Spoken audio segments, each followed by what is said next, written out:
দর্শকবৃন্দ, চড়া দামে আদানির বিদ্যুৎ কেনা বন্ধ করল বাংলাদেশ, বন্ধুর পাশে মোদি।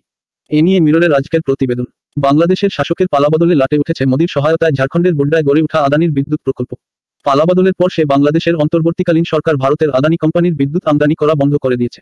চড়া দামের কারণেই আদানির বিদ্যুৎ আমদানি বন্ধ রয়েছে বলে খবর। বিদ্যুৎ রপ্তানির একমাত্র খদ্দের চলে যাওয়ায় মোদি ফের মুশকিলে আসান হয়ে নেমে পড়েছেন তার একান্ত ঘনিষ্ঠ আদানির লোকসান মেটাতে। গত 5 আগস্ট বাংলাদেশের প্রধানমন্ত্রীর পদে ইস্তফা দিয়ে শেখ হাসিনা ভারতে চলে আসেন। প্রায় একই সঙ্গে বাংলাদেশ আদানির বিদ্যুৎ আমদানি সেই সময়ে বন্ধ করে দেয়। ঠিক এক সপ্তাহ বাদেই 12 আগস্ট কেন্দ্রের বিদ্যুৎ মন্ত্রক বিদ্যুৎ আমদানি রপ্তানি ক্ষেত্রে যে বিধি ছিল তা পাল্টে ফেলে নতুন বিধিতে যে বিদ্যুৎ শুধুমাত্র রপ্তানির অনুমতি দেওয়া হয়েছিল, দেশে তার বিক্রি অবাধ করে দেওয়া হয়। কংগ্রেস নেতা জয়রাম রমেশ কটাক্ষ করে এক্স হ্যান্ডেল পোস্টে বলেন, আমাদের দেশের নন বায়োলজিক্যাল প্রধানমন্ত্রী তার ঘনিষ্ঠ টেম্পোওয়ালার স্বার্থ মেটাতে বিদ্যুৎ গতিতে বিদ্যুতের বিধি বদলে ফেলেন।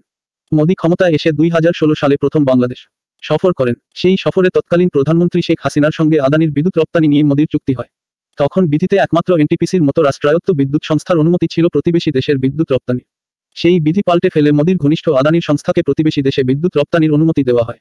তারপরেই বাংলাদেশের বিরোধী দলগুলি অভিযোগ তোলে, চড়া দামে বিদ্যুৎ রপ্তানি করছে আদানি গোষ্ঠী। এই কারণে বাংলাদেশে ক্ষমতা বদল হতেই চড়া দামের আদানি বিদ্যুতের আমদানি বন্ধ করে দিয়েছে বাংলাদেশের অন্তর্বর্তীকালীন সরকার।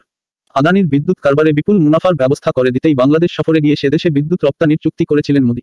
এখন সেই রপ্তানি বন্ধ হতেই বন্ধুর কারবার বাঁচাতেই নেমে পড়েছেন মোদি। প্রসঙ্গত, ঝাড়খণ্ডের গোড্ডায় 172 একর জমিতে মোদির বন্ধু আদানির বিদ্যুৎ প্রকল্প গড়ে উঠেছে।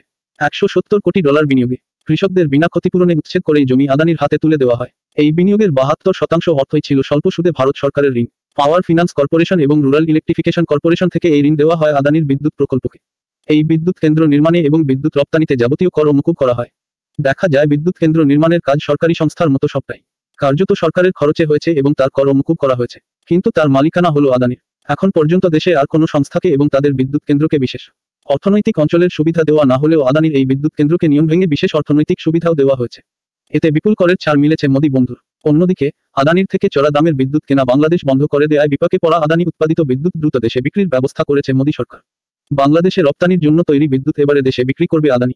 দেশের আদানির কেন্দ্রের বিদ্যুৎ বাংলাদেশের মতো চড়া দামে বিক্রি হবে বলে অনুমান করা হচ্ছে। গত 12 আগস্ট সীমান্তের অপারে বিদ্যুৎ রপ্তানি বিধি বদলে ভারতীয় সরবরাহ গ্রিডে বিদ্যুৎ সরবরাহের অনুমতি দেওয়া হয়েছে আদানিকে। কংগ্রেস বলেছে, ঝাড়খণ্ড দেশের কয়লা খনির রাজা হলেও সেই কয়লা ব্যবহার না করে অস্ট্রেলিয়া থেকে কয়লা আমদানি করে গোড্ডা উৎপাদন চালানোর অনুমতি দেওয়া হয়েছে আদানিকে। ঝাড়খণ্ডে বিদ্যুৎ কেন্দ্র হওয়ায় রাজ্যে 25% বিদ্যুৎ সরবরাহ বাধ্যতামূলক হলেও তাতেও ছাড় দেওয়া হয়েছে আদানিকে। এত ছাড়ের পর এবারে তার লোকসান মেটানোর জন্য দেশে চড়া দামে বিদ্যুৎ কেনার দায় নিল মোদি সরকার।